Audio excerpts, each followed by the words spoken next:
En ce dimanche des Rameaux et de la Passion, nous voilà entrés dans la grande semaine, la Semaine Sainte.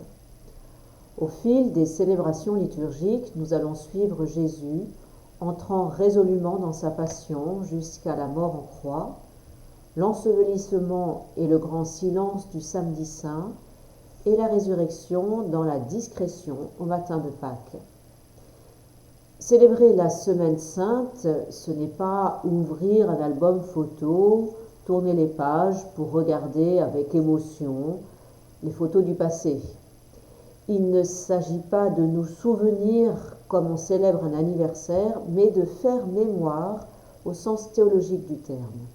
Faire mémoire, autrement dit, accueillir dans notre aujourd'hui le don, le présent du salut accompli une fois pour toutes par le Christ dans sa mort et sa résurrection. Présent de Dieu actualisé dans l'Esprit Saint pour nous ouvrir un avenir. Les célébrations de la Semaine Sainte ne sont pas là pour éveiller en nous une nostalgie d'un passé révolu.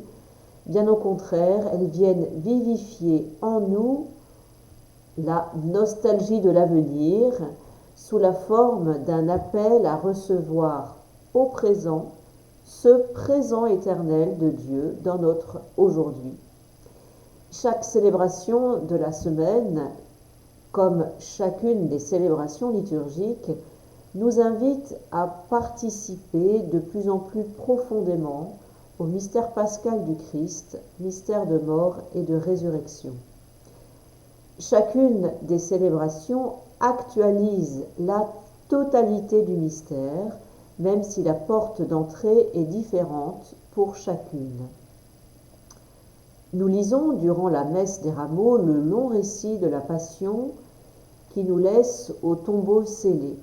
Cependant, l'Église a eu soin de nous faire entendre auparavant l'hymne extraite de la lettre de saint Paul aux Philippiens, hymne qui récapitule tout le mystère du Christ, incarnation, passion, mort, résurrection, exaltation à la droite du Père. C'est à cette lumière que nous pouvons entendre le récit de la Passion. Il s'agit de la passion d'amour du Christ, de sa victoire sur la haine, sur la violence qu'il a subie de plein fouet, le Christ vainqueur de la mort. En entrant dans la Semaine Sainte, ce n'est plus le moment de faire le bilan de notre carême en nous regardant, mais bien de nous attacher au Christ qui seul sauve et nous invite à le suivre dans ce mouvement de don total. Bonne semaine à chacun.